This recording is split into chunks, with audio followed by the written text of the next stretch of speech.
현대인의 생명을 위협하는 대표적인 질환, 암. 현대의학의 3대 암 치료법은 외과적 수술과 항암 대비 방사선 치료. 하지만 말기암인 경우 암 완치는 고작 20%. 첨단 현대의학도 암을 불치병으로 남겨놓은 상황인데 현대의학이 풀지 못하고 있는 불치병들, 그 해법을 면역력 강화에서 찾고자 하는 시도들이 새롭게 관심을 모으고 있다. 이런 가운데 산학연 협동의 면역 연구 개발은 경쟁력 있는 결실을 연이어 내놓고 있는데 과감한 투자와 지속적인 연구로 부작용 없는 면역 치료에 도전하는 우리 의료계의 변화.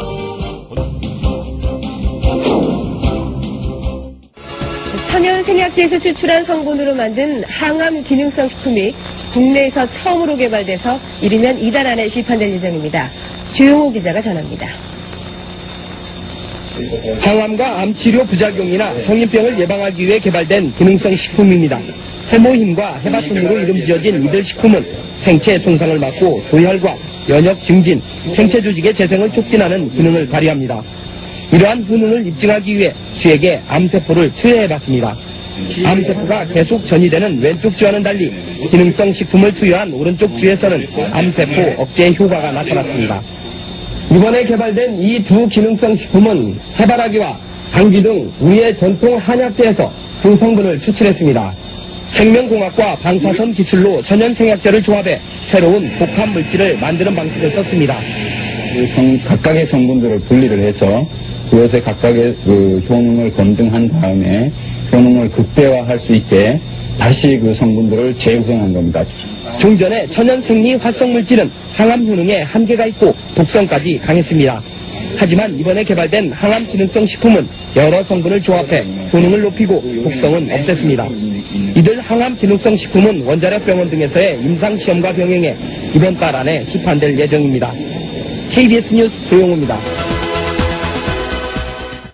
환자의 면역력을 탁월하게 높여주는 새로운 생약 복합제가 국내 연구진에 의해 개발됐습니다. 임상시험 결과 백혈구 회복을 높여주고 암치료 부작용도 크게 없애주는 것으로 나타났습니다. 최성원 기자가 소개합니다. 생약을 섞어서 만든 해모임이란 생약물질입니다. 원자력 연구소는 천연생약제 30여 종을 집중 분석한 끝에 당귀와 천궁, 백작약 등을 재합성해 이 생약물질을 만들었습니다. 이들 생약제에는 면역을 활성화시키고 조혈장애를 없애는 황산화물이 있는데 연구팀은 이 성분들을 재구성하는 방법으로 면역 증강물질을 개발했습니다. 원자력병원에서 임상시험을 한 결과 새 생약물질은 암 환자들의 면역력을 크게 높이는 것으로 나타났습니다. 유방암과 자궁암 환자 각각 12명에게 새 생약물질을 복용시켰더니 모두 회복 속도가 60% 정도 빨라졌습니다.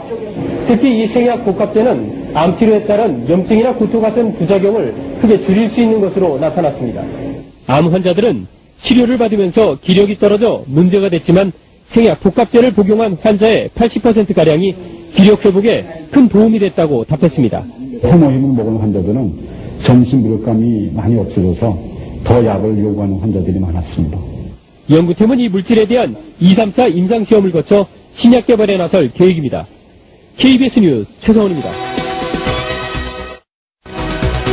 한국원자력연구소가 정부 출연 연구기관으로서는 처음으로 기술 출자를 통한 벤처기업을 설립했습니다. 이번 투자는 금전이 아닌 기술 투자에서 연구기관 벤처 창업의 새로운 모델로 평가받고 있습니다. 대전에서 이정우 기자가 보도합니다. 천연 생약 복합 조성물인 해모임입니다. 한국원자력연구소가 중장기 연구개발 사업으로 개발한 이 생약 복합제는 동물 실험과 암 환자 임상실험에서 효능이 입증되고 있습니다. 이 물질은 임상실험 결과 면역세포 회복 증진과 염증 등의 부작용 억제 효과가 뛰어나고 방사성 치료에 의한 암 발생 억제 효과도 60% 이상 높은 것으로 확인됐습니다. 암 환자 치료 시에 보조제로 활용할 수 있는 것뿐만 아니라 성인병이나 만성질환 환자들에서 면역 조절 기능 회복에 아주 잘 활용될 수 있을 거로 생각이 됩니다. 이 연구 성과물이 기술 출자 형태로 산업체에 이전돼 벤처기업으로 다시 태어났습니다. 이번 기술 출자는 한국원자력연구소가 직접 벤처기업에 공동으로 참여하는 방식으로 그동안의 단순한 기술 이전과는 다릅니다. 정부 출연 연구기관의 기술 출자로 탄생한 벤처기업의 공식 출범은 연구 성과물에 대한 새로운 장을 열고 있습니다. 정부 지원만을 받는 연구소에서 탈피해 연구 성과물의 상용화, 산업화를 통해 경쟁력을 강화하고 이익금을 환수해 연구 기반 확충에도 도움을 줄 수 있다는 설명입니다. 연구자들이 더 용기를 가지고 더 좋은 연구 성과 내고 성과가 나오는 대로 민간에 이렇게 기술을 넘겨줘서 민간이 또 새로운 기업을 자꾸 창출하는 그런 아마 좋은 전기를 마련했다고 이렇게 봅니다.